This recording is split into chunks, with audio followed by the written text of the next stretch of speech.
Stones Bitter Championship game between Castleford and Widnes. Now we just take a look round at the weather. Well, it's a brilliantly clear night. It's very much of a change from some of the the days or evenings we've had for matches in recent weeks. It's dry, the pitch looks firm. It may be, obviously it'll be a little bit soft, but I think it's the kind of pitch on which we can expect both teams to try more rugby than they've been able to do in the last few weeks. For Widnes, league leaders for so long, deposed recently by St Helens, but they returned to winning ways against Leeds on Sunday, and they're able to field an unchanged side. They're still minus the Myler brothers. Tony has been out for quite a long time with injury. John Myler is suffering from flu or the effects of it.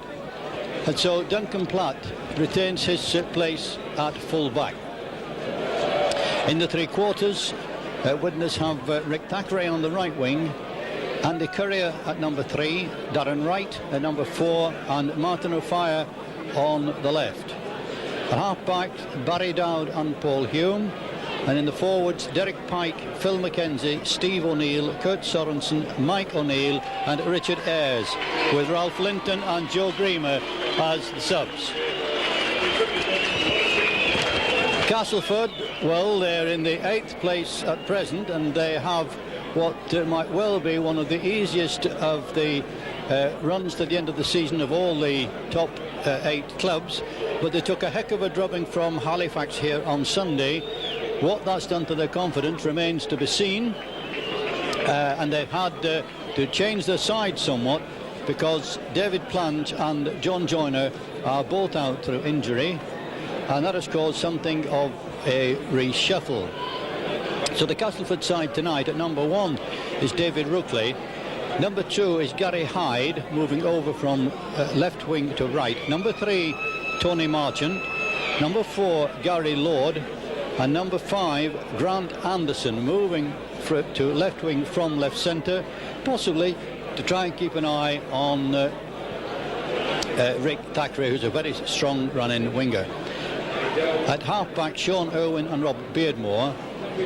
At number 8, Dean Sampson, because Kevin Ward had moved back to second row. So it's Dean Sampson at number 8, Ken Hill at number 9 in place of Kevin Beardmore, Barry Johnson at number 10, Martin Kettridge at number 11, Kevin Ward at number 12, and Keith England moving from second row to loose forward to replace the injured John Joyner. So at number 14 is Roy Southernwood, at number 15 Brian Juliff, and the referee Mr. Stephen Haig from Ossett.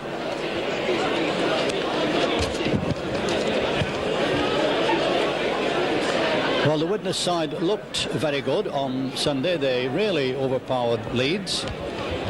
Halifax overpowered Castleford. Now, which way will the pendulum swing tonight? And of course, this lad Martin O'Fire on the Widnes left needs one try to equal the club record of 34 tries, and he'll be very, very keen, of course, to get that one. Certainly to equal a record. Perhaps he might like to break the record in front of his own fans later. So it's Castleford then, inside their own 25. Martin Kettridge breaking from a tattle almost there.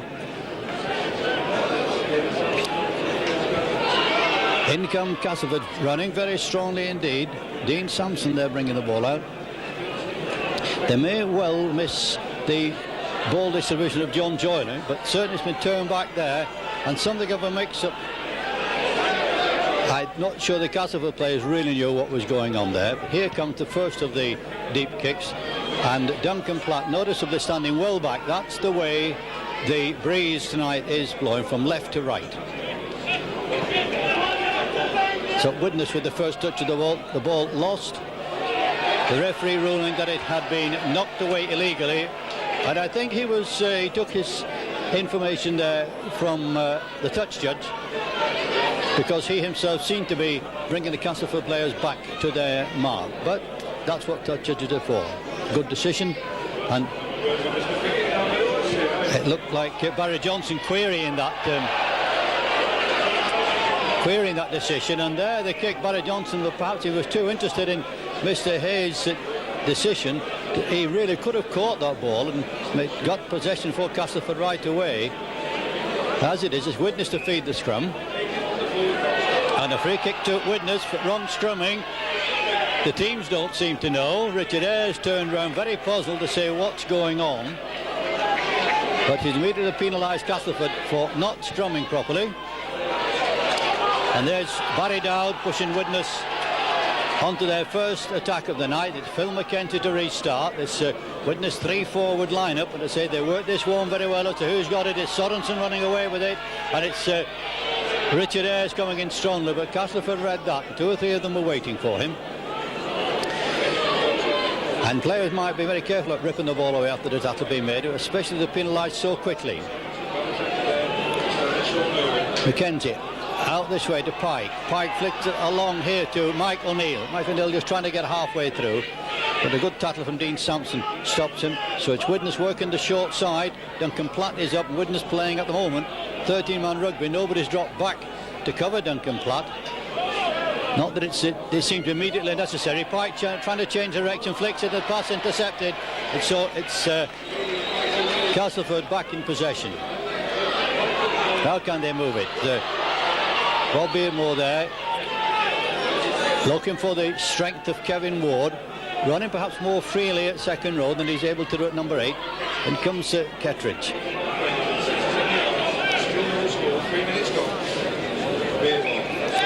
Widnes penalised for offside. Good decisions for referees to make early in the game. They often let players know that they must conform to the rules, and then if the referee is consistent, it often makes for a much better game of rugby. So Martin Kettridge with a good kick down there, putting Castleford inside the Widnes 25. Ken Hill to restart. On they come. Dean Sampson charging in, and he's going, and if he just glanced to his left, he could have perhaps flicked the ball away to Bob Beardmore and created more mayhem in the Widnes defence. But it's Castleford maybe stoked up, and this Widnes defence looks particularly brittle at the moment. Nobody seems to be able to stop his man first time. Certainly Cass, with a lot of tackles to go, shutting it on. In comes Keith England there, stopped just a few yards short, and Widnes in danger of being penalised for lying on, but not careful, and the referee ruling that the ball was lost. Well, after his previous decision of giving a free kick to Widnes, that won't suit the Castleford supporter, but he was right on the spot. They're staring right at the incident, and he saw nothing wrong. Paul Hume then, the feed, and it goes, coming out to Widnes, and looked as though Bob Beardmore was offside there. He was very quick round the scrum, a little too quick, so should be some relief for Widnes, but Barry Dowd decides to run it. Castleford were lining out on the other side, and Widnes trying to catch them on the hop. It's certainly interesting, adventurous play at this stage of the game. Sorensen into Steve O'Neill. McKenzie's acting halfback. I think it's going to be Pike to take it this time.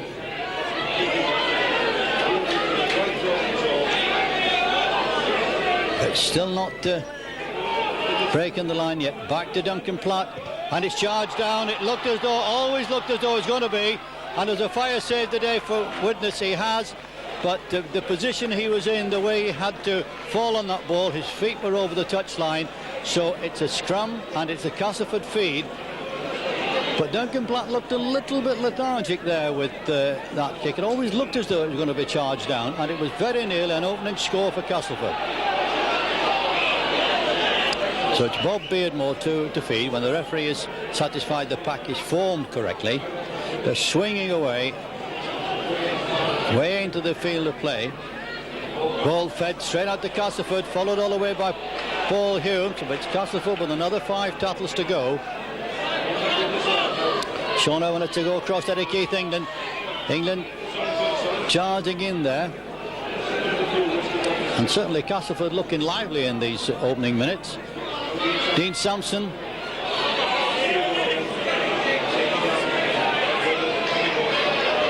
Leaving Mike O'Neill on the floor. Switch there is Martin Kettridge going, plunging in, and again almost getting out of a tackle.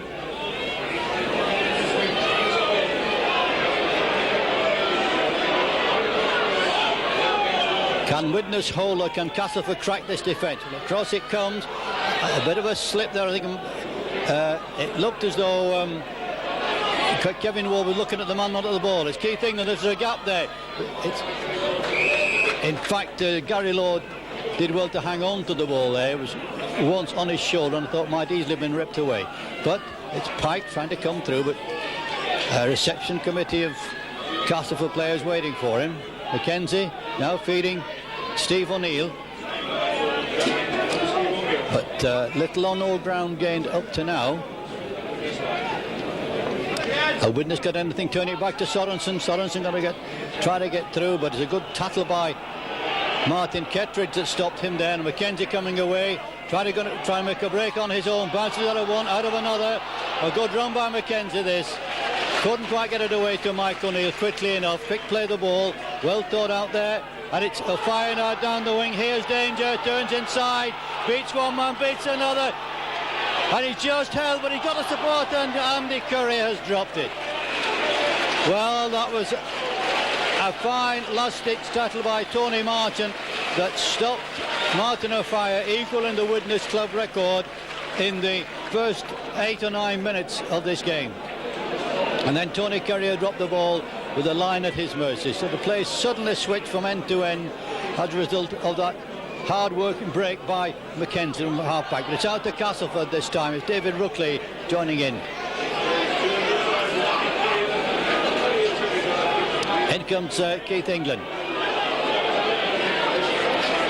And it's Castleford's turn now to try to burst their way out of defence. Martin Kettridge.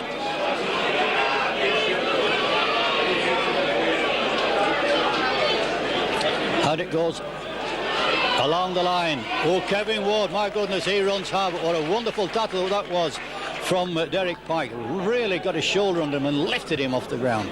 The deep kick there from David Ruckley. Duncan Platt, he's got his wingman Rick Thackeray inside him. He's not going to risk any passes there, going to let all his team get behind him. And it's Thackeray, little dummy there, gets him a few yards out. It's only going sideways, but just giving his team a little more breathing space after that long kick. And it comes to Sorensen. Sorensen, dummy, tried to get through, wanted to turn the ball to Mike O'Neill, but Castleford had other ideas. Switch that way, and it's Barry Dowd.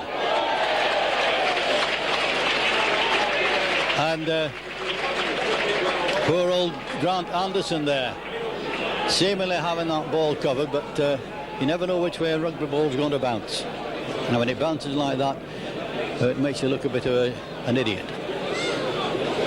But believe me, Grant Anderson is not in that class at all. So Paul Hume will feed the scrum. It's a free kick to Widnes for Cass, going down too early in the scrum. So Barry Dow presumably will put this ball a little nearer the corner. Now what can Widnes do about this? Can they turn this to points? Certainly it's being left to Steve O'Neill to take the brunt of the first tackle. Out to Pike. Pike switches to Sorensen. This very favourite move on to Mike O'Neill. And how often have they tried that move in recent matches? And for one reason or another, up to yet now, it just hasn't quite come up. But it certainly made the opposition think. Phil Mackenzie, a run across there, flicks it back there, keeps the ball going. Well held by Pike. Quick pass out there to Mike O'Neill. But the referee has ruled that there was crossing by the Widnes players. It's a free kick to Castleford.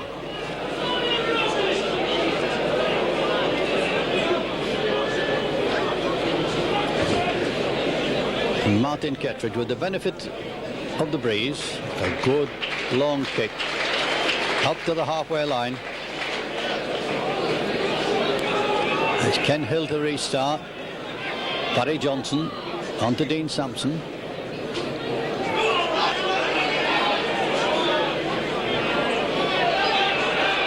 An attempted break there by Ken Hill. It's taken them another good 10 yards. Now Cass move along the left. Kevin Ward coming in, bounces off one, bounces off another. But Rodgers did push sideways, and a lot of effort went into that. He might tell later in the game, certainly didn't gain much ground there. But Widnes now penalised for offside, and this is where Castleford could go in front.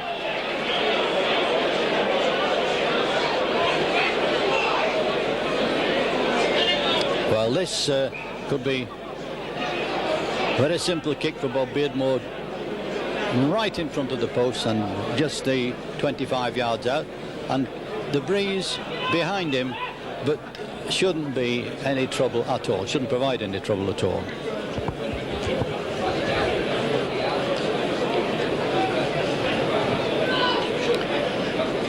Both sides have had the share of attack.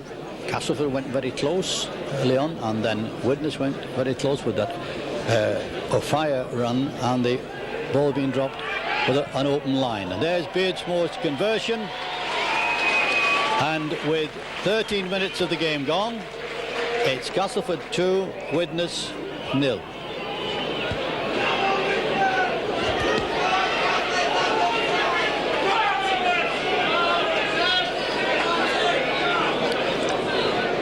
Well, the result of this game could affect the final placings in the top 8, and so there's everything to play for.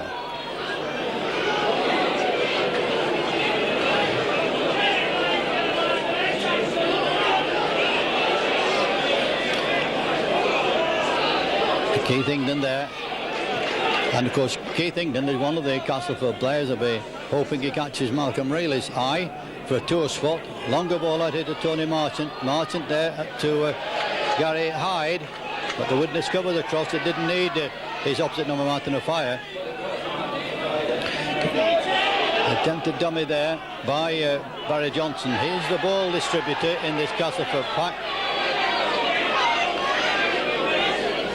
Back it goes, and yes, the look of disgust on Martin Kettridge's face says it all. The ball screwed off the outside of his right foot and flew directly out of play. So it's a scrum and Paul Hume to feed. And what a mess the pack is in already. Simply stand opposite each other in a crouched position, a metre apart, and come in straight. It's in. Goodness knows who is coming out to the pack wheels. Yes, the referee said it's Widnes. All right. Richard Ayres, Barry Dowd, Darren Wright.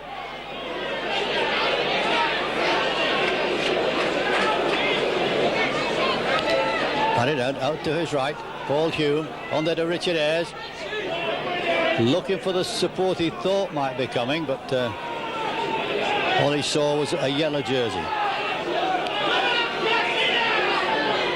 Pike change of direction there, switching for Andy Currier. Flicked out of one tackle. Now can they move it? Sorensen, but he found himself surrounded by yellow shirts. McKenzie, Paul Hume, Barry Dowd turns it inside. Breakthrough by Duncan Platt. It must be all over a try. Held the ball very well, but he held it a fraction too long. And the referee, right on the spot, said that final pass was forward. Just that little dummy there by Duncan Platt. And it meant that when Mike O'Neill took the ball, the pass had gone forward. So Castleford escape again. So that's twice Widnes have been over the Castleford line, but neither of them have counted. Bob Beardmore feeds the scrum. It's out to Castleford. Followed around Sean Irwin, trying to run through Barry Dowd there. So here we go. It's Keith England. Ball stolen off from Widnes ball. Mike O'Neill is acting half-back to his brother Steve. Out there to Sorensen, along on the right. Sorensen just trying to make the half break.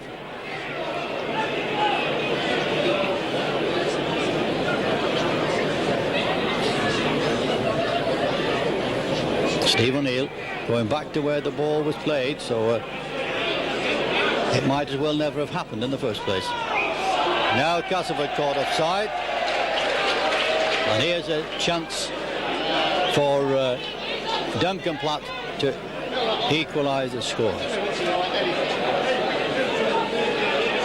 Almost an identical kick with the one that Bob Beardmore converted a few minutes ago, except he'd be kicking into the breeze, but it shouldn't prove any difficult at all. I think the breeze will carry the ball when it's in the air. the kicks from hand, but it shouldn't prove very difficult kicking for that goal from positions such as this.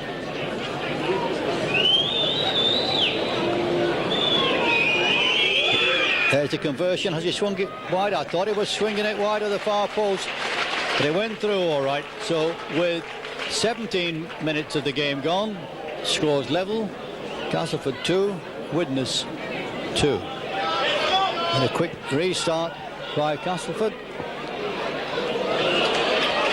Doesn't go there as they perhaps had hoped it might.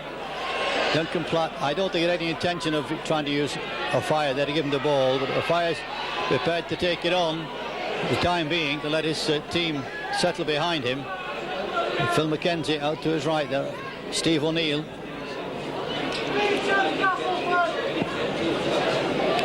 McKenzie made one good run, remember, turned it back to Sorensen there, flick, but it looked as though they were too near, and I thought that ball was knocked forward, so did much of the crowd, but the referee thought not. Back it goes to Duncan Platt, but he didn't have that one charged down, and Grant Anderson faced with an awkward bouncing ball again, and it was just happy enough to get possession of it in the end. So David Ruckley, Keith England,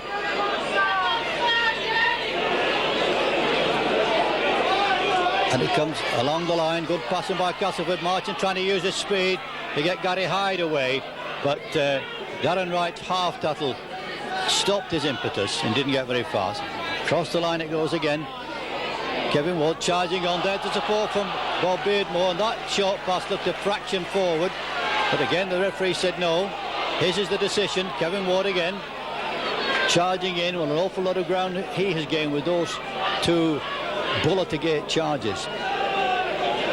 Now it's Ken Hill kicking for touch. O'Fire covered it right down his throat.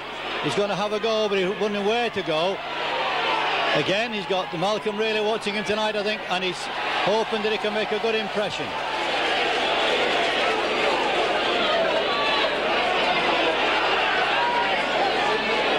So it's Widnes moving the ball across. Sorensen be prepared to take them on, just trying to get the half break that Castleford up to the moment are able to stop. And what a strong run, what a good break that was by Andy Courier, and he's going to outpace the opposition. A magnificent try from Andy Courier. Well, when you look back at that, what a great try it was. No wonder several of the Widnes players, instead of retreating to their own half, are going along to congratulate him. The strength of this lad is really amazing. He's very tall, slim looking, but he doesn't look as strong as some of his effects turn out to be. He strode round David Ruckley almost as though he wasn't there. A magnificent try to put Widnes in front, and a very difficult kick from Duncan Platt. He kicked a beauty on Sunday from a similar position like that in a heavy condition, but a very good attempt indeed. So what a game we've got. 21 minutes gone, and it's Widnes 6, Castleford 2, and again Cast take the kick off very quickly indeed, but Duncan Platt is back there. Take the ball and run it out.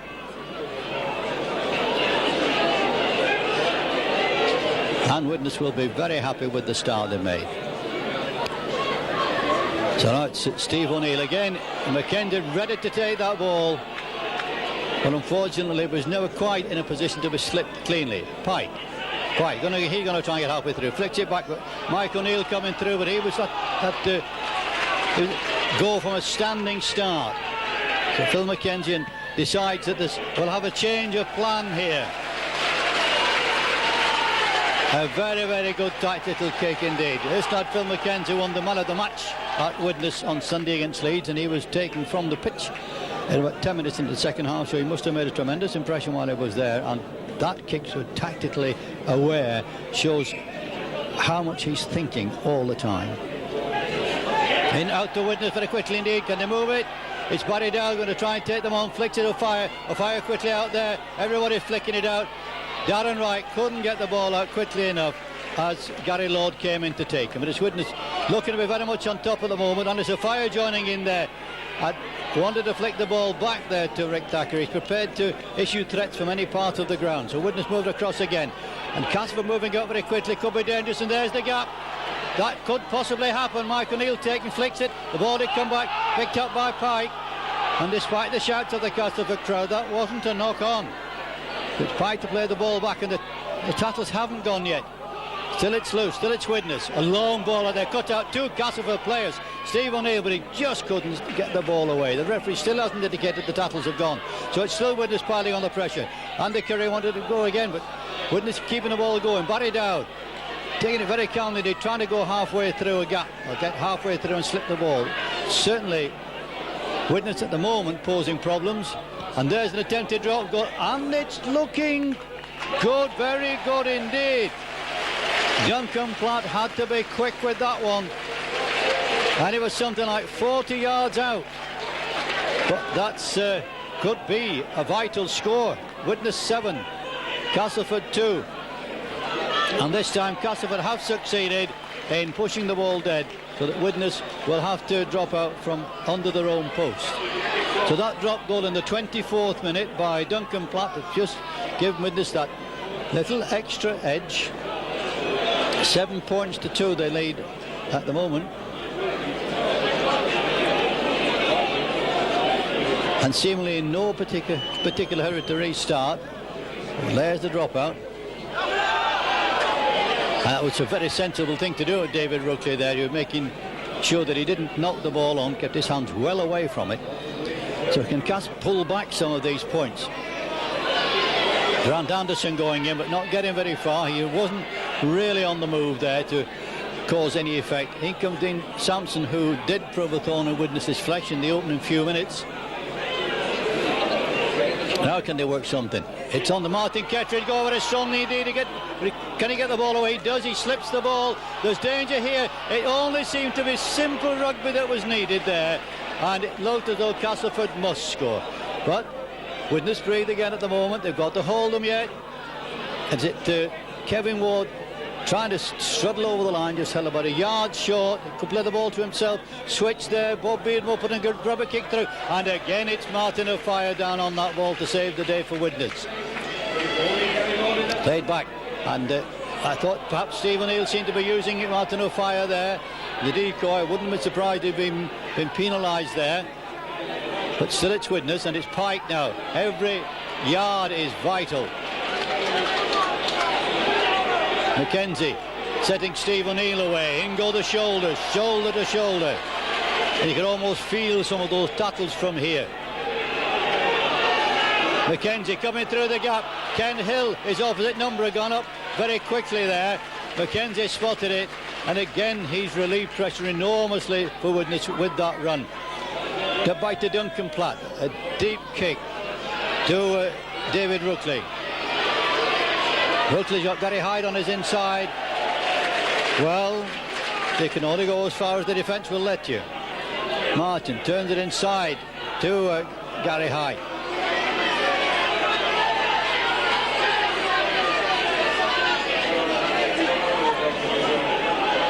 Now Martin Kettridge, and this lad's so strong. He broken tackle 7 here. Bob Beardmore, and he's got the support. Widnes have to back pedal very quickly. Martin Kettridge is the one that's been dangerous, and Kevin Warner ploughing in, and that looked like an attempted trip, I would have thought, by Barry Dow, but the referee's not penalised him for it. Well, Castleford trailing by 7 points to 2, but certainly trying to make something of this. A dummy there, turn inside on the ball's dropped, the ricochet there, played by Andy Curry, I think. But he couldn't regain control of the ball, and it's a scrum down. But it looked as though Barry Dowd was trying to cumble and throw on Kevin Ward there when he was powering through. As I saw it, I thought the foot went out first, and a bit dangerous.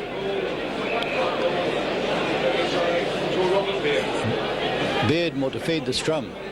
And the Widnes 3/4 line looking dangerously offside behind the referee's back. The ball turned inside there to Grant Anderson. Played the ball to himself. Can he go much further? Michael Neal hangs on. David Ruckley was up there. but so was Kurt Sorensen. So across he comes, Barry Johnson, long ball headed at Irwin.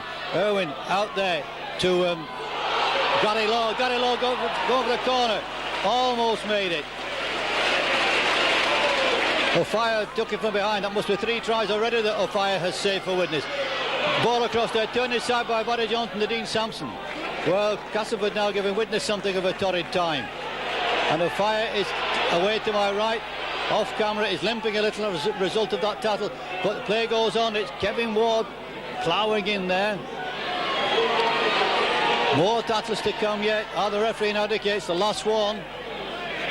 They'll try for everything. A grubber kick through. Is it going to go too far? I think it is, yes. Rick Thackeray shielded that ball over the dead ball line. And the Widnes physio now attending to Martin O'Fire. He's not going to need to go off as Widnes restart quickly. And Sorensen's going to try and come out through a gap. Flattened one of the Castleford forwards. Fortunately, Barry Johnson it was who flattened. He held on to Sorensen. So across it goes. Switch there to Pike. Pike bounced out of a couple of tackles. If he can get this ball away, and he does. Caught up with danger. Richard Ayres now. He had Darren Wright with him, but Darren Wright wouldn't have got very far if in fact the pass had come. So Widnes swinging out across to the right. And it's Barry Dowd now seeing the fullback was out of position, chasing that. David Ruckley had to make sure he picked it up cleanly there, otherwise Castleford would have been in more dire trouble. Widnes leading 7 points to 2, just about half an hour of this first half gone. And a tremendous game, and there's Martin Kettridge again. This lad must be impressing any tour selectors here tonight. In he come, Dean Sampson joining in.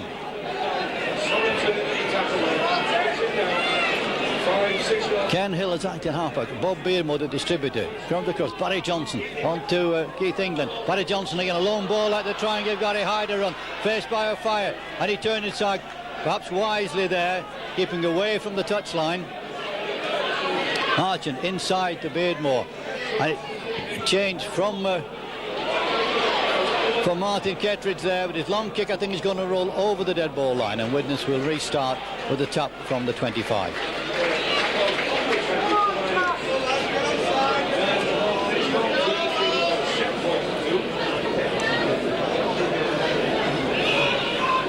So it's still 7 points to 2, and Sorensen to take it on, running sideways there, losing much of the impetus. Steve O'Neill, my goodness, that ball was swung round to him there. I thought it was going to go very wide of him. In fact, he took it quite well. And Andy Curry bouncing out of a tackle there. The referee said you were in fact tackled. The arm holding the ball touched the floor with a tackler in contact with you, so he's penalised for that. And Martin Kettridge pushes Castleford into the Widnes 25, and it's amazing how this game has swung so far. In goes Kevin Ward. Looked as though he's going to run through, but he can't go without legs. Whoever hung on to him there, can Ken Hill get through? He's eventually flung to the floor there. But Castleford have got 4 tackles to go, swinging the ball across. Irwin turning inside, trying to get halfway through a gap.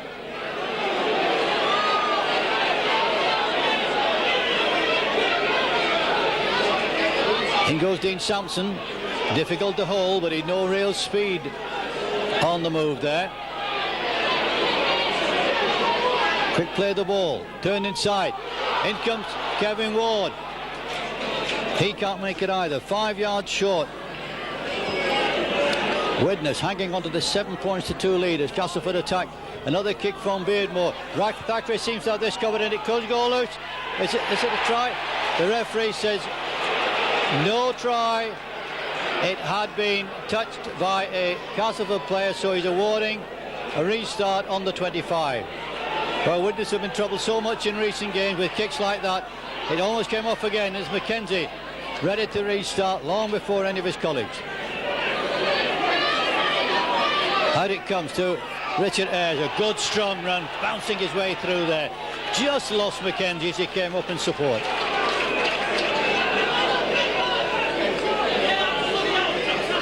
Pike there, on to Barry Dowd. Unfortunately, knocked on as he went down. Regained possession, but the referee seeing it very clearly, awards a scrum. And as if winning wasn't enough, I think the way things are going, obviously some of these players are realising that a good display tonight could perhaps clinch a place on the tour. Well, that ball was in and out, and Paul Hume penalised for being offside, but when Bob Beardmore fed the ball, it came out so quickly to him he didn't need to move. I think the referee ought to have ordered Bob Beardmore to feed the scrum again, but that's his decision. That's the one we've got to abide with.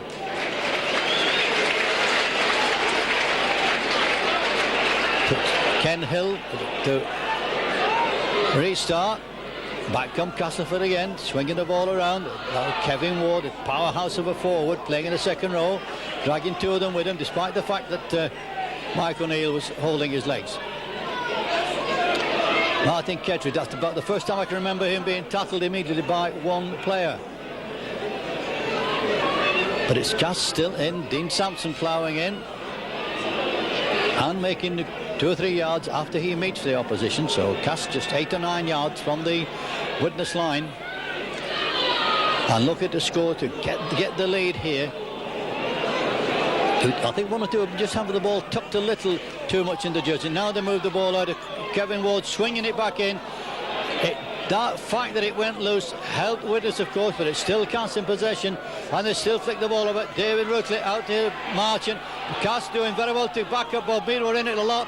And here we go, Gary Lord there trying to get Gary Hyde away. Couldn't succeed. There's the up and under again. David Thackeray has much more time to take that one, and I think the referee will rule that come back to the 25 line, and this is Paul Hume this time, who's ready to restart, and he's got Sorensen with him, and Sorensen's got Andy Courier on the outside, and away goes Andy Courier again, and David Ruckley's not going to get him. And what a night this lad's having. He's going to come under the post. Well, you'll go a long way before you'll see 2 tries like Andy Courier has scored already tonight. And that came from the quick thinking of the Widnes players. From the up and under that Bob Beardmore put over the Widnes line, Rick Thackeray took it cleanly. As a result, he was allowed to the Widnes were allowed to restart there in the 25. Paul Hume started it quickly. Sorensen was there with him. Gave a beautiful pass between 2 Castleford players to send Andy Courier away, and that was the end for Castleford. Duncan Platt coming up to convert, and Widnes into very handsome lead at the moment by 13 points to 2. And what tremendous tries those were. So Cass, here we go again with a diagonal kick this time, taken very well by Mike O'Neill.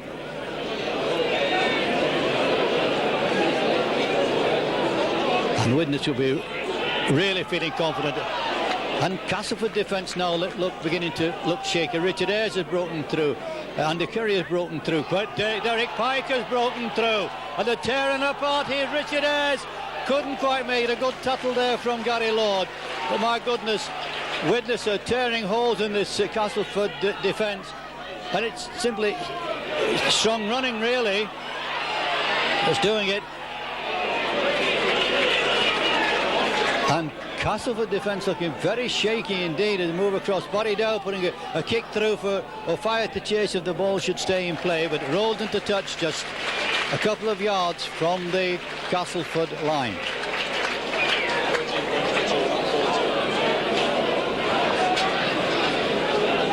Widnes leading by 13 points to 2. And still about 3 minutes of this half to go. It's Bob Beardmore to feed the scrum. Last time he fed it, Widnes won it against the head. In it goes. They won another one against the head. It's Paul Hume down on the ball. Can Widnes turn this to effect as well? Move the ball across quickly. I think there's a gap here to give Martin O'Fire a chance to get in. But he flicked it in very well indeed. Barry Dow had to grab at the ball 3 times to hold it. So there's still 4 tackles to go. A little more orthodox rugby. Steve O'Neill now trying to fool someone, but again just taking the ball back to where it was played. And Martin Fire now switching across to midfield. That presumably is where the ball is going to go, and he could well be in this act as Pike tries to bring somebody in. Somebody want a short ball. He got to the McKenzie eventually, and McKenzie got Richard Ayres with him. Strides out of a tackle right under the post. And this is beginning to turn into something of a rout.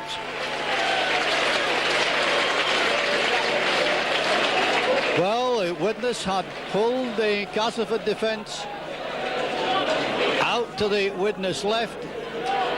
They gave a Fire a go. When he couldn't get through, he sent him to turn the ball back inside, and Steve O'Neill took it back to where the ball had been played. From there, Pike really was looking for someone coming in a little more quickly than McKenzie actually did. He thought someone should have been right at his elbow there, I think. McKenzie eventually came through. Richard Ayres was backing him up all the way. Skipped out of a tackle under the post. Duncan Platt converts. And it's Widnes leading by 19 points to 2.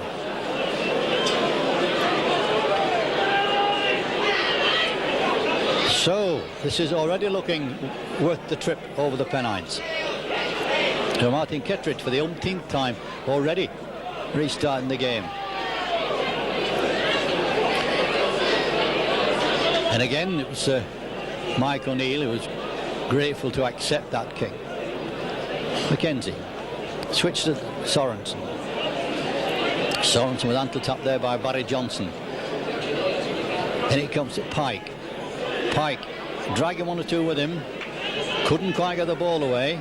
McKenzie's acting halfback. He's going to have another go. Is there a gap again? Switches it. There could well be this time. It's Mike O'Neill. He gets it away again. Now, Widnes on the rampage here up the right. And it's Steve O'Neill there. I don't think Steve O'Neill's had the chance to run so far with the ball without opposition for a long time. And it comes Sorensen, Pike.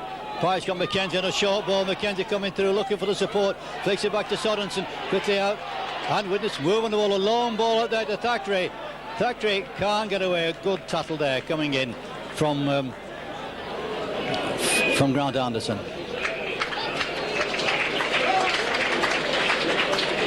Well, we must be in the last minute of this first half. But 19 points to 2. What a great lead Widnes have established.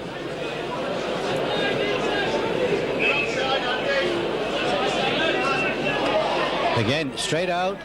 Don't think of anyone near the hooker, but it's Castleford playing on a long ball out here to Gary Hyde. And the Widnes defence having all the cover in the world for him.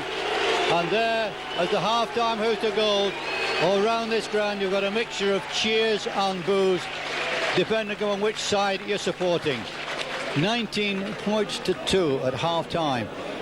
And yet, territorially, I would say Castleford have had as much of the play as Widnes. But those 2 tries from Andy Curry particularly lit this ground up, gave Widnes the tremendous boost they were looking for. And when Richard Ayres tripped under the post just before half-time to give Duncan Platt another easy conversion, well, the writing is at present on the wall for Castleford. What they can do about it in the second half remains to be seen, but Widnes certainly seem to have got the bit between the teeth as we go into the half-time break. Sorry, when you mention about the booing.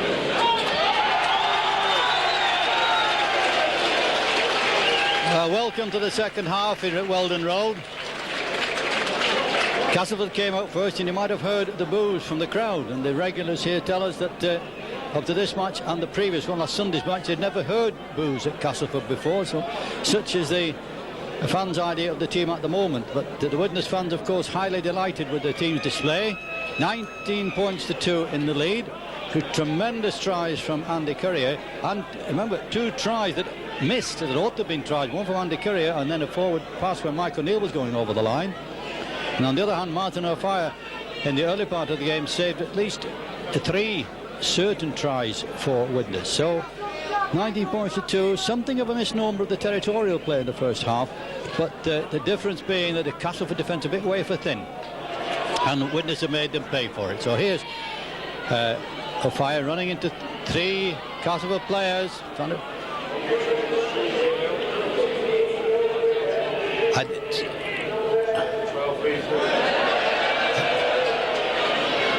Widnes have brought on Joe Greamer in place of, I think it's in place of Kurt Sorensen, in fact. No, Kurt Sorensen's on. We'll pick out who it is in just a minute. Well, that's all on now. Grant Anderson put down there. Midfield, Bob Beardmore into Gary Lord. He's going sideways, eventually he gets it out to Gary Hyde, but not the kind of pass I would have liked to take him in his position.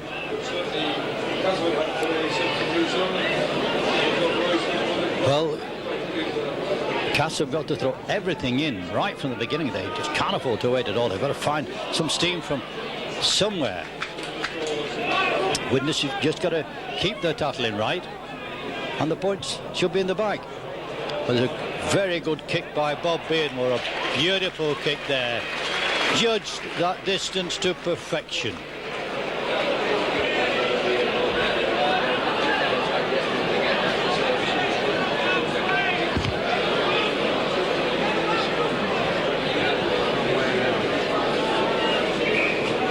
So it's Widnes on defence. Quickly out. Barry Dowd just taking it on. Duncan Platt was ready to take it a little further.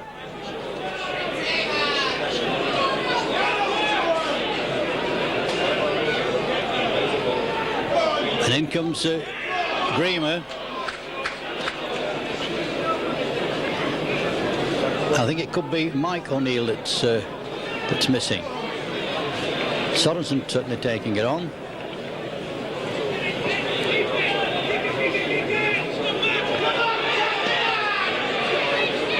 Kick straight down David Rookley's throat. Now can he set Castleford going? He's certainly going to try. On to Tony Marchant. Tony Marchant out here to Gary Lord. Lord back inside to Rookley.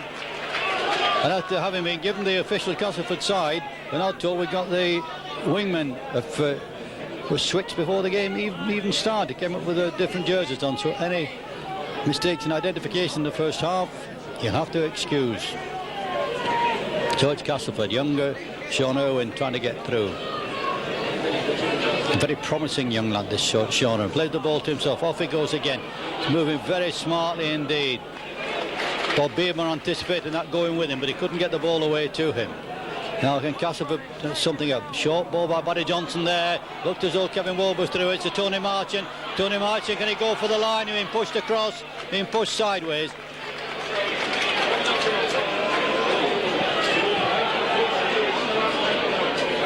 Still a beautiful grubber kick there. Can he regain the ball? But we'll have to see what the referee said. But the referee ruling that he was pulled back, he was obstructed. So it's a free kick to Castleford, and the Castleford player concerned is going to need some attention.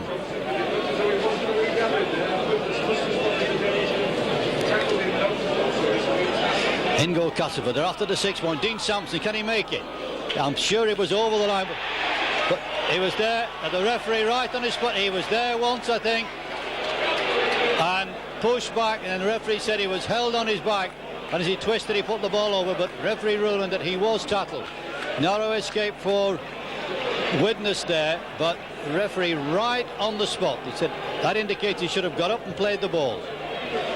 So some relief there for Widnes. A restart by Mackenzie. On to Greamer. He seemed to a little bit hesitant there running into Kevin Wood. Didn't seem to run into him with the full force that he's got. Mackenzie takes it on. He can always looking for a gap, this lad.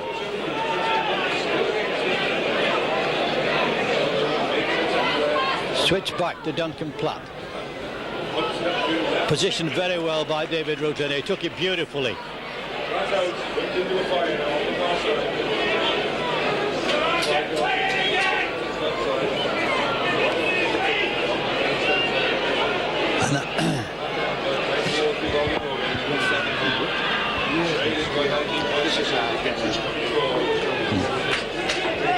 Well, the Widnes defence seemingly looking capable of holding most of what Castleford can throw at the moment. Have I spoken too quickly?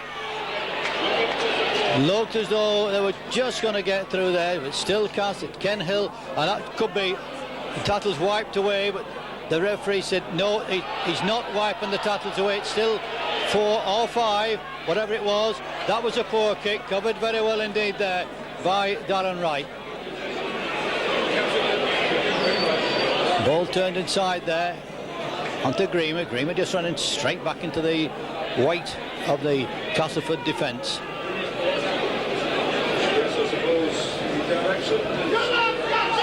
Now Widnes got something on here. Switch by Platt.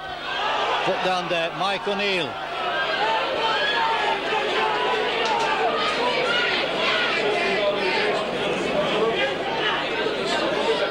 Across it goes, Sorensen, Paul Hugh. There's a beautiful passing by Widnes again. But Sorensen put down just before he got trying to get Darren Wright away. This time it's Richard Ayres pushing the ball through. So we gather eventually that it's Steve O'Neill, I think, that's been replaced the second half by Joe Grima.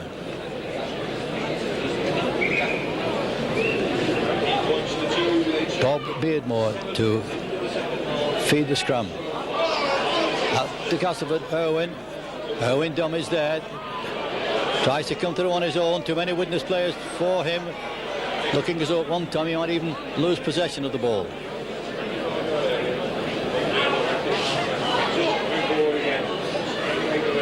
Keith England charging in there.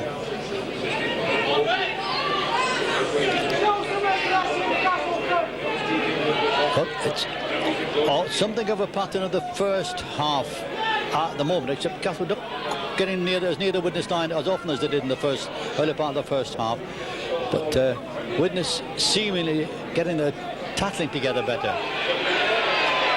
This time penalised for holding Kevin Ward down.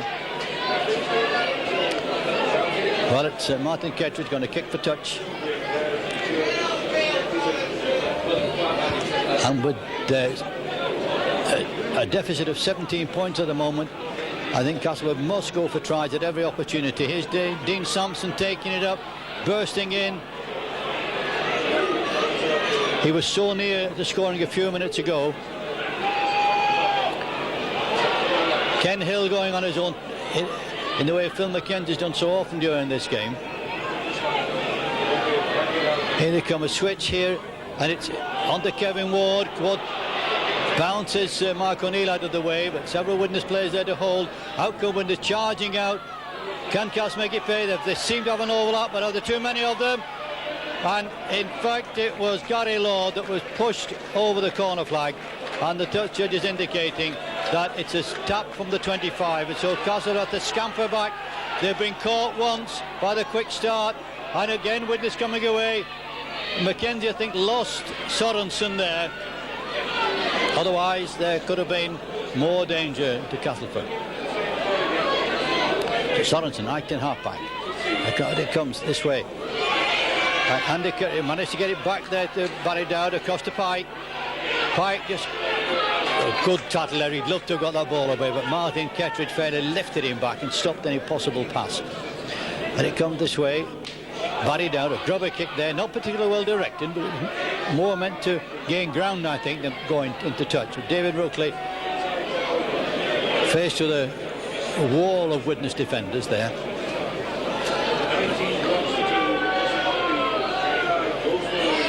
So Castleford with everything to do here.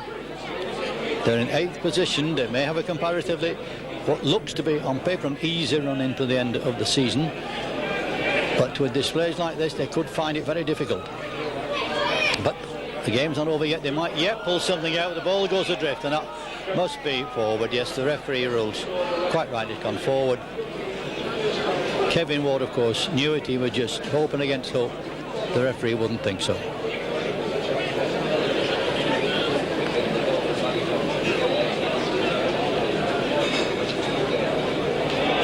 Up to Paul Hume, switch here again. It's Andy Curry's, Darren Wright rather, coming inside this time, trying to get Andy Curry away, not succeeding. In comes Richard Ayres. This lad runs very strongly indeed.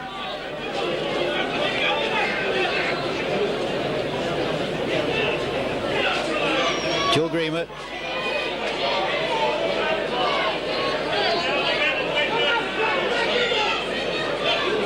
There could be a witness move on here. The ball may well go across the line, but doesn't get a chance. Castleford caught offside, and I don't think witness will be in too much of a hurry to restart here. I think Sorensen is saying he wants the ball pointed toward the touchline, but now he's called up Duncan Platt, and it's still going to go towards the touchline. So witness must feel that they can get 6 points out of this. Well, it's going to be Darren Wright to take it. Castleford come to meet him. Gets within 3 or 4 yards of the Castleford line before he's stopped. McKenzie acting half back. It's Joe Greenwood going on. Greenwood turns inside, flicks the ball back to McKenzie. Can McKenzie make it? Yes, he's going to nip over. Caught the Castleford defence fast asleep there. Joe Greenwood drew 3 of those forwards in and still found time to slip the ball there to McKenzie, and it wasn't a very big gap in the Castleford defence there, but it was big enough for McKenzie to get through. And that is perhaps the reason why Sorensen said put the ball in touch. Never mind going for the goal now. We can get 6 points here. We've got these fellas rocking.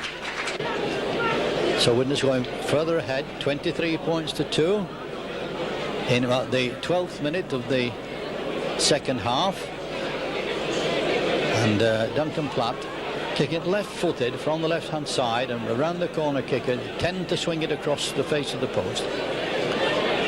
Let's see if he does. And that in fact is just what happened. Swung it right across the face of the post. So Widnes 23, Castleford 2, and Widnes looking as though they're so full of confidence they think they can take this Castleford side apart almost at will. Castleford making a substitution.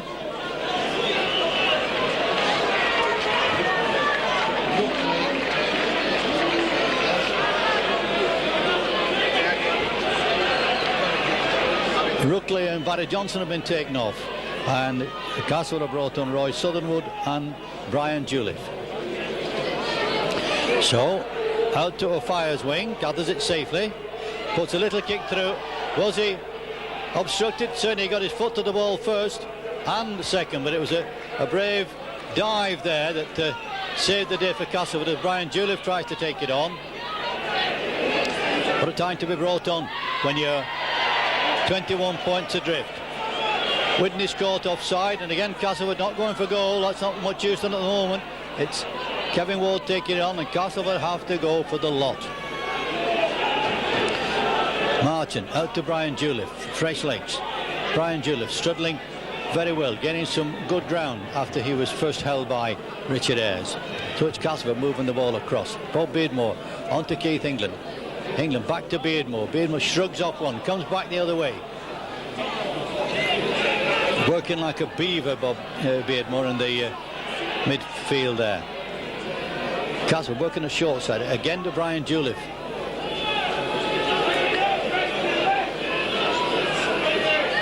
And the 2 or 3 Castleford players round that play the ball, I thought they could well have been penalised for offside there.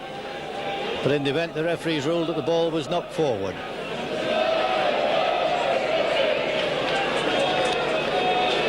And the shouts of the Castleford supporters behind, are the supporters? The Castleford spectators behind the goal. What a load of rubbish, won't help the Castleford players at all. The referee eventually gets the pack looking the right way. Ball in. It was coming out to Castleford. It did come out to Castleford. The referee has given Castleford a free kick. Should he have withheld? Well, once he saw the ball was fed wrongly, he had to blow. So it's Dean Sampson taking it on. And Joe Green were noticeably waiting for him there, giving him that extra couple of yards that perhaps he shouldn't have done. Ken Hill trying to get over, flicks the ball away, and it's Keith England going to try charging through. Some of these Castleford forwards must fancy themselves as strong men to get through this Widnes defence. It hasn't happened yet. Now they move it across. Kevin Ward will have a go, I've no doubt. And he can't get the ball away either. It was held very well man on ball there. I think he was hoping if he couldn't get over himself, he'd at least be able to flick it to a colleague, but Widnes made sure he didn't. Now they move the ball across. And Roy Sutherland losing the ball there, trying to struggle his way through, not succeeding, and it's Widnes back in possession. Well, the way Widnes have been playing up to now, anything could happen. In comes Pike. Takes on anybody that's prepared to come to him. Now Widnes might move it across. Sorensen. A long ball out here after dragging 2 or 3 players in. And Widnes outpace them. And it may be Thackeray that's been given the chance to run, but the Castleford defence coming across. And he's not going very far. Loses the ball, in fact. And it's Keith England now to set Castleford on again. Out comes Bob Beardmore, ever there to join in the fray. And what the referee has penalised Widnes for that, I'm not sure. The Castleford supporters were shouting for an illegal tackle, which may have been, but the referee didn't seem to be going to give that one until he went along, saw that Beardmore was injured, and must have decided that he was injured because of somebody putting an elbow into him. Richard Ayres, I think he was, but it's rather a late decision, that. So Castleford, we're going to run the ball again. Free kick under the post, but they're not going to go for goal. It's Brian Juliff. Castleford 10 yards out, trailing by 23 points to 2. Everything to go for. Dean Sampson loses the ball, it's ripped away from him, and it's Widnes if they can get the ball away. Perhaps Duncan Platt should have let the ball go to Richard Ayres to move it out there, but it's Sorensen now looking for the support. On to Richard Ayres. Just held by one leg, but that was sufficient. Quick play of the ball, and again it's Duncan Platt switching it to either more of the players. Mike O'Neill wanted to get through, looking for the support he thought should have been there. And Mackenzie, as in the first half, deciding that enough energy had been used by the Widnes team to get out of their own 25. Let's take them down there with a comparatively simple method. Kick the ball into touch, and he's gained an awful lot of ground by doing so.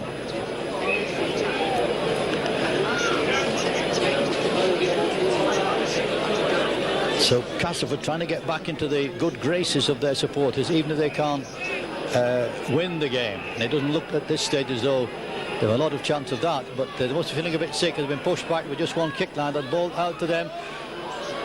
Everybody wants to have a go at this, but the Widnes defence is there. Keith England. But noticeably no Castleford player coming anywhere near him, even if he had been ready to let the ball go. Brian Juliff, my goodness, his head shot back when he hit Sorensen, hit him there, didn't it? Roy Sutherland, out it comes this way. Martin Kettridge. Andy Carriel, letting him run into a position that he could really get a hold of him. Kettridge plays the ball to himself. But a good game this lad's had. Flicks it back to Tony Martin, and Tony Martin never in it. He still hold of the ball. I thought he was never really in a position to accept that ball then. There's Bob Beard with a good up and under. Duncan Platt takes it very well. And note again, O'Fire was there to help if necessary. He never interfered with Duncan Platt. But if it hadn't been taken cleanly, he was there to hopefully save the day. So it's Widnes, they've got to drag their way out of this again. But should they find one crack in the Castleford defence, they have the speed to make Castleford pay for it. Here comes Mackenzie. There it is, straight through the gap. And he's beaten another man. He didn't see the support, but it's a race for it here. And O'Fire's going to win it. Takes it beautifully. And there we go. That's the power and the speed that Widnes have. And how sick these Castleford players must feel.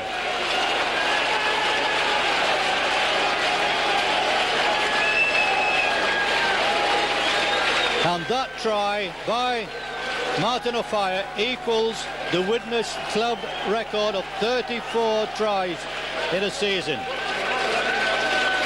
Well, he saved 3 certain tries for Widnes in the first half when they were seeming to struggle a bit, and he really looks for work. And once that kick came from Mackenzie, he was the fastest one on the pitch, and he got there first. The ball sat up beautifully for him. Duncan Platt converts, but it was this lad Mackenzie that started it all again. The way he shot through the gap there, beat the defender waiting for him, and I thought he'd missed Paul Hume. I think it was on his left, but he knows who is going to follow him up anyway, and with that distance to run, put the kick through and left the Fire to do the rest. 29 points to 2. The Widnes really having a holiday here.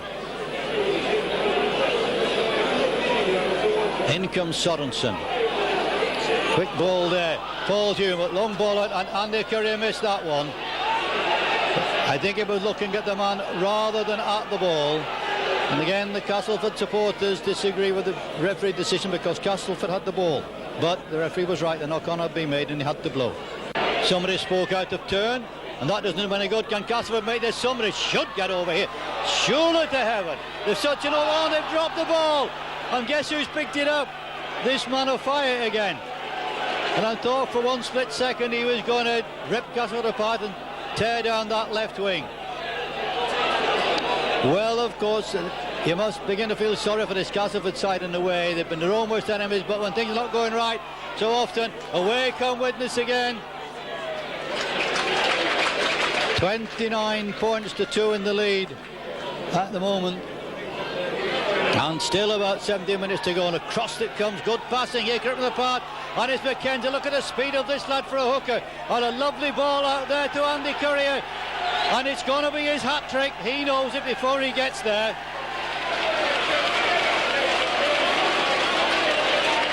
The touch judge is on the pitch. We'll have to see just what happens. The referee has marked the position where it's been cut. It's a Castleford player lying prone here, and it could be that that try will be disallowed. Joe Greamer having words with the touch judge, and that won't do him any good. I think we'll wait for the reports of this touch judge anyway. The other one that came across, I think, was only coming across to mark the position where the try had been scored. But it's Dean Sampson that Castleford being attended to, and it may have been some infringement there that set the Widnes team away. Certainly I didn't notice any particular infringement. I was following the ball, and it could well be an off-the-ball incident that's caused the problem. And who's he calling over? Well, it's Dean Sampson being called over. He's looking at the number on Sorensen's back. Stop the clock, said the referee. We want to sort this lot out. Right, who else does he want? Nobody's quite clear. Well, confusion reigns. It could well be that Andy Currier is going to be robbed of his hat-trick. And it's Derek Pike is being brought across. So the referee sent all the rest of the players away. He's got both captains and presumably both culprits. So what he's sending them both, I think, to the sin bin. And the try will stand. He must have ruled, as a result of the touch judge's report, that whatever happened between those two had nothing whatever to do with the real movement of the game. So Andy Currier does get his hat-trick, and Widnes into 32 points to 2 with a possible conversion to come. And this from the better side of the field for Duncan Platt with his style of left-footed kicking.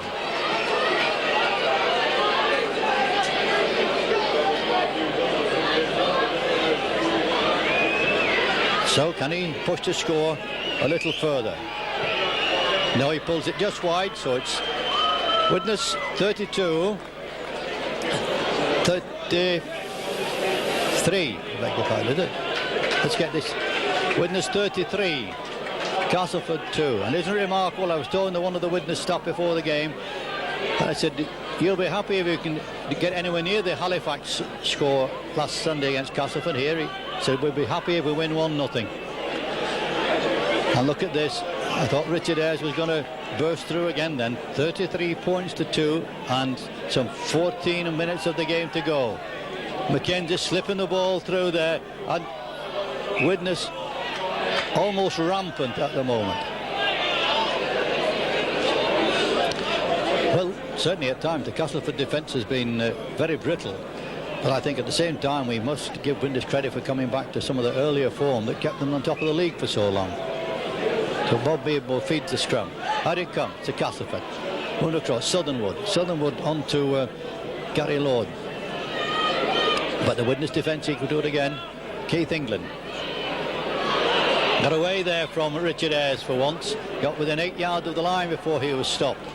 So everybody's got to play for the place here. Are they over? In fact, just pull the yard short, and again the ball's been lost.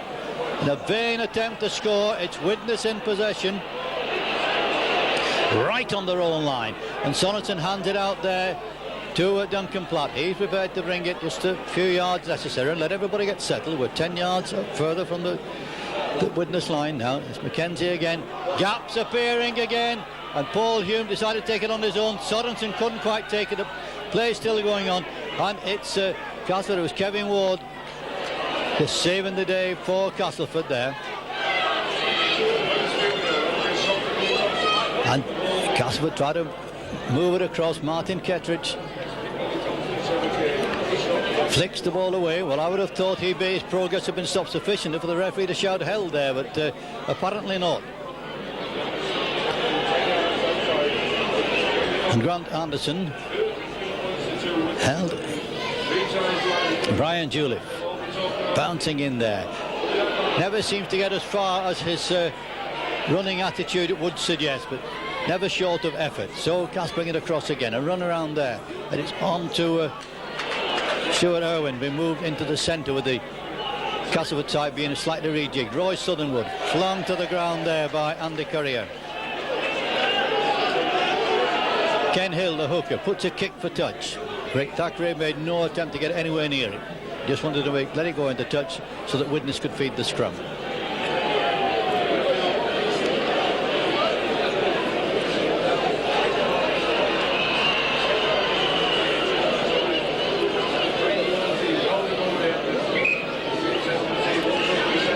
Paul Hume feeds the scrum. Looked to feed it very well. Robert Beardmore looked to be around quite quickly, but the referee ruled he wasn't offside. The ball must have been out. So now it's carried out across the line. It goes to Duncan Platt.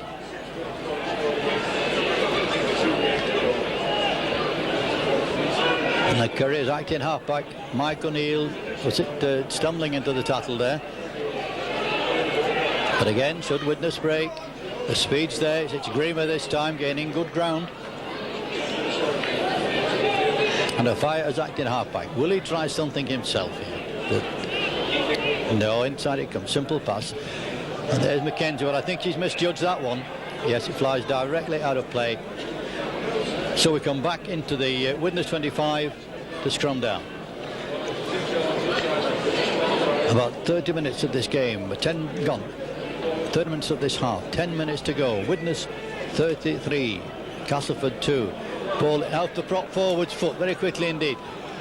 And can Castleford make this pay? But Grant Anderson brought in, and the touch judge is on. There's something legal. The referee said it's all right. I've seen it, and it's a forearm, I think, by the Widnes player. I can't say who was guilty of it. There's no indication if it was guilty, but it's Castleford with the tap.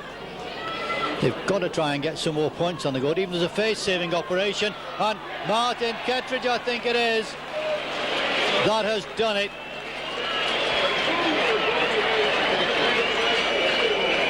Well, if any of the Castleford side deserve to score, I would say, on the evidence of this game, it's Martin Kettridge, because he's proved such a handful for Widnes in comparison to the rest of the Castleford forwards. Very seldom has he been stopped by the first person he met, and indeed there he seemed to take 3 people with him for a good 5 yards before stretching over to put the ball over the line and bring Castleford some badly needed, very welcome points.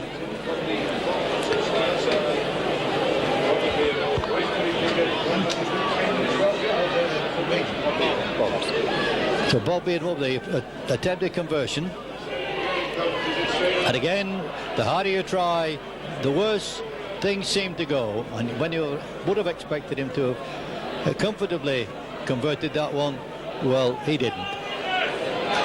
So it's Widnes sitting on this 33 points to 6 lead, and I make it 8 minutes to go, plus whatever the referee allows for that discussion he had with the touch judge when he finished up sending Pike and Sampson to the sin bin. So on we go again.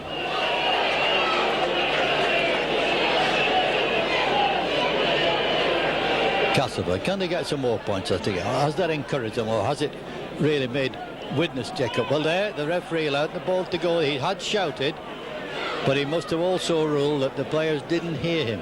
Otherwise, I think he would have penalised the person concerned for passing after it shouted held. Whatever, it's Paul Hume to feed the scrum. And penalised Castleford and Bob Beardmore. I think it was being a little bit crafty there.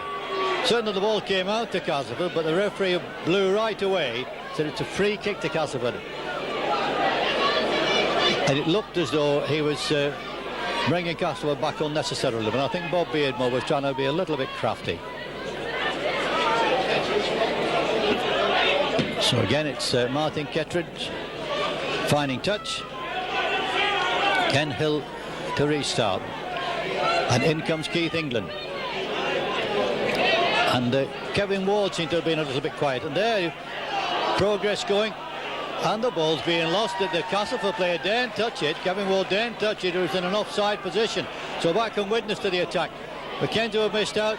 It's Sorensen, and Sorensen saying, well, who's going to come and tackle me? McKenzie acting half-back, across to Paul Hume. Paul Hume decided he's going to try and go on his own. There's the support again from Richard Ayres. And every time this Widnes machine moves at the moment, you think it could well be a try. Joe Greenman comes up, McKenzie turns away from, turns back to Duncan Platt. Platt tries to straighten up.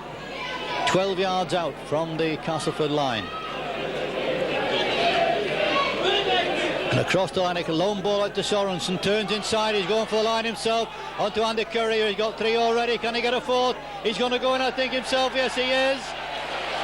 And there's Andy Currier's 4th with the Castleford defence in a complete tangle. Well, Castleford must be really down.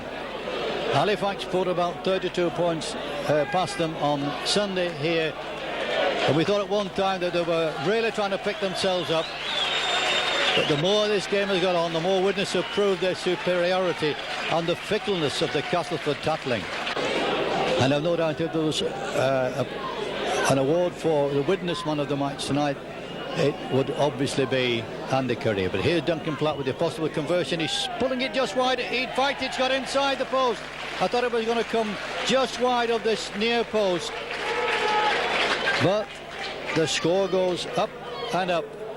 And we still have at least 5 minutes to play. Widnes 39, Castleford 6.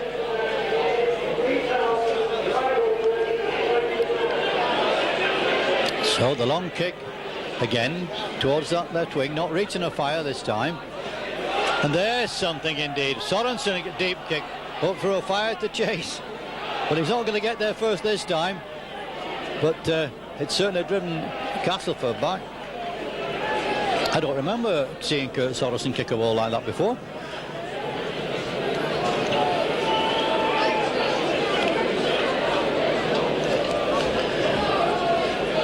Castleford move the ball out. Dean Sampson back on the field.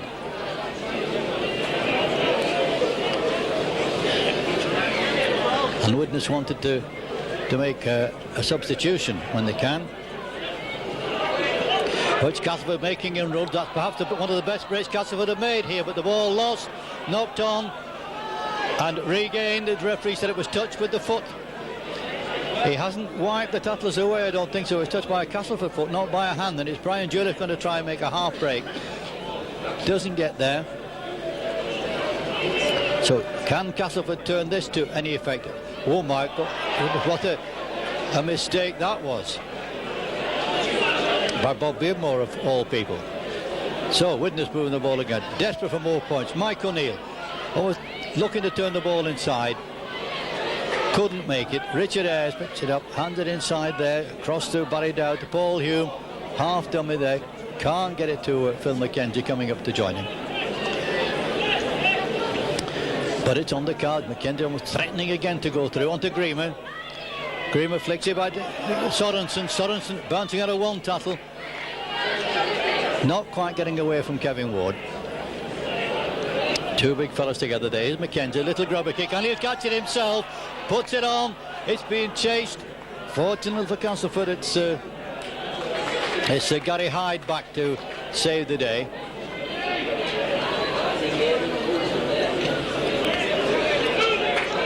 That looked like younger Stuart Irwin coming away with that one. Across the line it goes. Gary Lord trying to get through. Roy Sutherwood is acting halfback, decides to come on his own, then move it out, but the Widnes defence there. And Ralph Linton, the Widnes substitute, can't get on the pitch yet. My goodness, what a pass that was. And the referee still ruled it with the hit the foot. And here comes Martin Kettridge breaking through. But that really took the Widnes team by surprise, and I think everybody else on the ground by surprise. He said it played with his foot. Last tackle coming up, turned inside there to Sutherwood. Sutherwood misses the ball. It's Widnes went down for the ball, couldn't get it. Now Widnes will make the substitution. They're going to take off Martin O'Fire. Remember, he needed attention early on in the first half, so it's almost certainly a precautionary measure for their match at Wigan on Sunday. And they bring on Ralph Linton. So it's Widnes to restart. Now making just a minute or so, a minute or two to go, whatever the referee adds on for that stoppage earlier on. Phil McKenzie needing a little bit of attention just in front of our box here. What a wonderful game he's had. Pike back in the fray. Widnes moving the ball across. Paul Hume at the hub of things. The inside support from Sorensen. Sorensen going through, thumping people off there onto Ralph Linton. Linton going down the left wing, but he's not as fast as O'Fire, who is. He can't quite get clear of the Castleford defence. Now Widnes move the ball out again. Across the line it comes. Onto Duncan Platt. Duncan Platt stepping inside, not looking very threatening there. Back to Barry Dowd. Dowd to Platt. Pike rather. Pike, a long ball out there. Picked up Vancy very well indeed for Darren Wright, but he's met by a couple of the Castleford defenders there. Last tackle coming up. Will we see an up and under for someone to follow? Well, certainly an up and under, but on the Widnes players, mine is offside there. Not the one going for it. Well taken indeed there by, I think it was Gary Lord, who's moved back to full-back position. Judith turned the ball inside to Keith England, back to Bob Beardmore, across there again to Gary Lord, and Castleford moving the ball well there, but only sideways, and in fact tended to run back into more Widnes players than Castleford had themselves. Roy Sutherland delayed the ball there. On to Martin Kettridge. Great game this fella's had it in the Castleford second row. Castleford may have been trounced, but this lad's had a tremendous game. Castleford break here, playing some good football. Now they're running straight, but the Widnes defence is there again. The 40 minutes is gone by my watch. We're just playing whatever time the referee has had it on. And can they come through? Oh my goodness, Sorensen really bounced it down. The referee saw it and said it with the shoulder. There was nothing illegal, but I'm sure Roy Sutherland wondered what the hell had hit him. So, there we go, kick through. Covered by Duncan Platt, comfortably indeed, content to hold the ball. Rick Thackeray, who's had very little to do tonight, he'd be glad to pick that ball up and get into some of the action, even if it isn't the dying seconds. Pike, it's acting halfback. in there to Grima. Grima content to take the weight, loses the ball, and the referee said it was lost after the tackle was completed. So it won't be Castleford possession, not yet. May well be when they fed the scrum.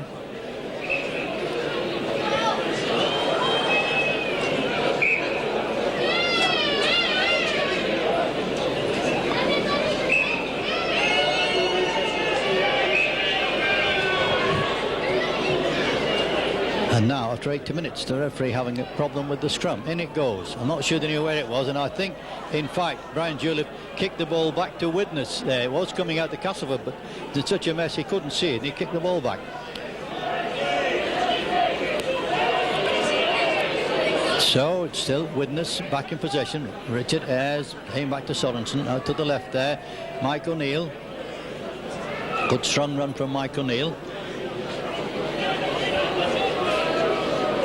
Can Widnes finish with a flourish? How's it on Sunday? Well, they've got the men here. It comes, it's to Andy Currier. No, Timmy's going to make another one. Back to Duncan Platt. Platt obviously seeming to run into trouble there. And there's the hooter before play can be restarted. And so Widnes coming across the Pennines to play Castleford, hoping to emulate something like the Halifax trouncing of Castleford last Sunday. I don't suppose in their wildest dreams they ever thought they'd win by such a score, by 39 points to 6. But certainly they well deserve it. And the highlights, of course, being the 4 tries scored by Andy Currier and the try by Martin O'Fire that equalled the Widnes club record.